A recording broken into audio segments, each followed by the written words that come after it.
A breath of fresh air, a moment worth capturing, slowing down and noticing the smallest details, sounds, colors, smells, all come together in a nostalgic concoction, solidifying the reality that I'm not in my home country. I don't speak the local language. I have nothing with me but my camera, passport, and suitcase. Everything I am familiar with is 5,700 miles away. Surprisingly, such peace can be found in the chaos of travel, culture shock, jet lag. I fit myself into the puzzle. The motions that keep this city moving, the commuters, the tourists, the students, I find my place. I am an outsider, but that is a good thing, for I can reveal a perspective overlooked by others. I can show what Austria means to me. This is an ode, if you will. This is Austria Bliss.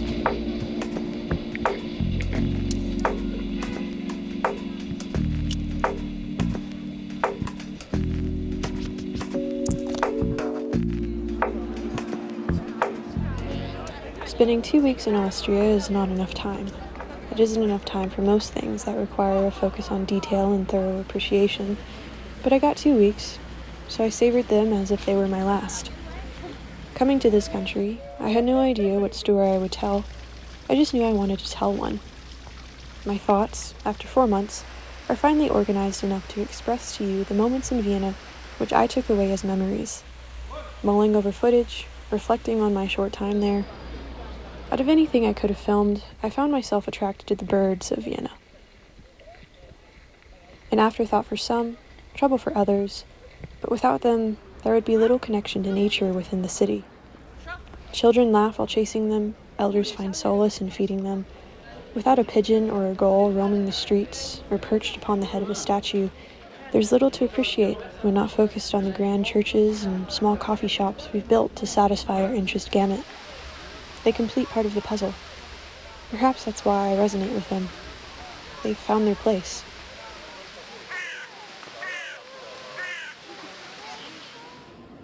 I discovered that, while stunning and well worth seeing, the more popular destinations, such as St. Stephen's Cathedral and Schönbrunn Palace, had a different, more broad, in the sense that everyone gets to witness it, effect compared to witnessing and being a part of the daily life of Austrians. People bargaining at the flea market, the way a shadow cast against a statue, birds dancing in the evening sky. In Vienna, deliberate moments of being content became my memories.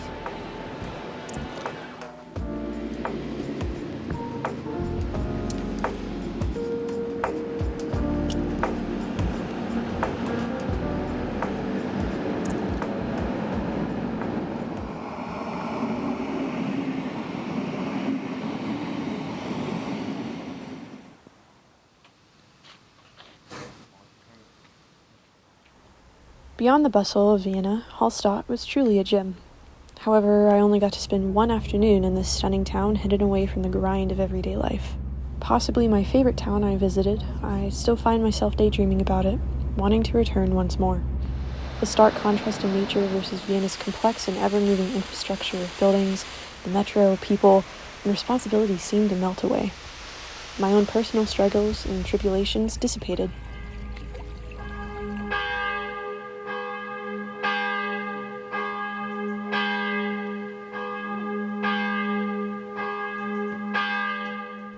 The mountains surrounding the town are monoliths of beauty constructed by Mother Nature. The only way to get to the town was on a ferry that came and went once an hour, or by car if you weren't a tourist. I recall hiking to the top of the mountain Hallstatt was built on and studying the town from above.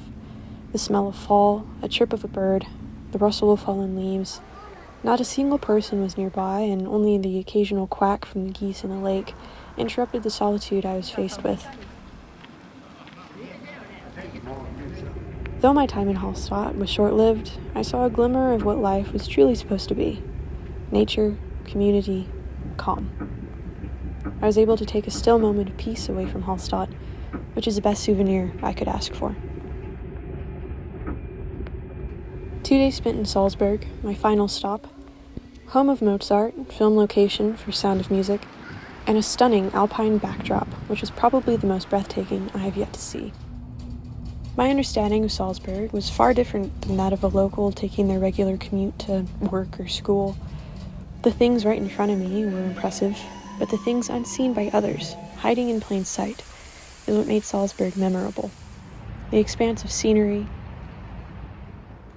But what about the star of a walkway cutting through the greenery? Ant-sized people living their lives without knowing I am silently admiring them. Walking through the town of my final destination, I was brought back to the realization that I was an outsider. And suddenly, my 2 weeks in Vienna are over. And it's now 4 months later. I sit here creating this video, reminiscing. And though I temporarily fit myself into the puzzle of what keeps Austria ever moving, I'm even more of an outsider now. But I took away what fulfilled me during this trip. Taking a moment to slow down and breathe, to appreciate the moments in between. I know Austria is waiting for me. A moment of peace to look forward to. A moment of bliss.